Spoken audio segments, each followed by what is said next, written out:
يا شيخ قل لي كيف ترتاح النفس في هذه الدنيا؟ لن ترتاح. من قال أن الدنيا راحة؟ علم خلق الإنسان في كبد، في تعب، مشقة. أصلا أنت تولد تعاني من الإرضاع، ثم تعاني من الفطام، ثم تعاني من المشي والسقوط، ثم تعاني من تلعثم الكلام، ثم تعاني من أستاذك وضربه، ثم بعد ذلك تعاني من كد الحياة والزوجة، ثم تعاني من الأبناء، ثم تعاني من هم الأبناء والبنات، ثم من أحفادك، ثم تموت.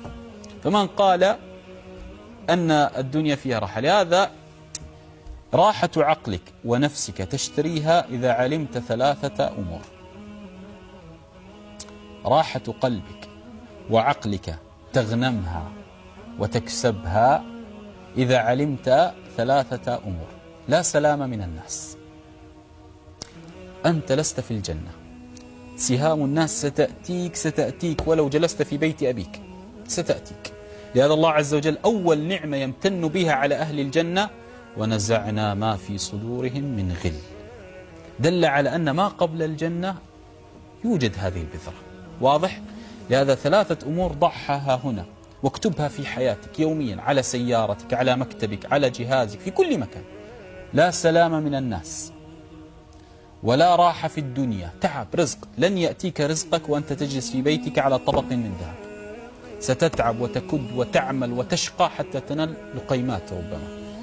إذا نعيد ثلاثة أمور: لا نجاة من الناس، ولا راحة في الدنيا، ولا نجاة من الموت. ستموت. إذا أنت أخذت هذه الأمور: الناس ستؤذيني، مع السلامة، دعهم يؤذوني. الدنيا لا راحة فيها، إذا سأعمل وأتعب ولا أطلب الراحة إلا في الجنة بإذن الله لي ولكم. واضح؟ ولا نجاة من الموت، إذا سأعمل لما بعد الموت لا لما قبل الموت. لهذا يجب أن تعمل لما قبل الموت أشياء توصلك للموت وأنت على خير، حتى الذي عملته فيما قبل الموت ينفعك بعد الموت. نحن الآن ما مصيبتنا؟ نعمل قبل الموت كأننا نخلد، ولا نفكر فيما بعد الموت. نعمل كل أعمالنا التي نعملها في الحياة الدنيا لما قبل الموت، إلا من رحم ربك. لهذا لا تقل لي كيف ترتاح النفس. لا تأنس النفس إلا بالقرب من الرب. لهذا من عجائب القرآن يا أخي، القرآن قلت لك: من لا يؤدب القرآن لا يؤدب شيء. هذا القرآن يعلمك أن تنشغل به. لهذا إذا رأيت الرجل لا ينشغل بالقرآن اعلم أن الله قد مكر به. واضح؟ من عجائب القرآن وروعة القرآن. أنت لما تخاف الحرب تهرب من الدولة، من الوطن. تخاف من الغرق تهرب من البحر. تخاف من الأسد تهرب من الغابة. تخاف من المرض لا تنزل في بيئة فيها مرض. تخاف من الفقر تجمع المال. يعني تفر من الأشياء التي تخاف منها إلا الله. إذا أنت كنت تخشى الله وتخاف من الله فر إليه.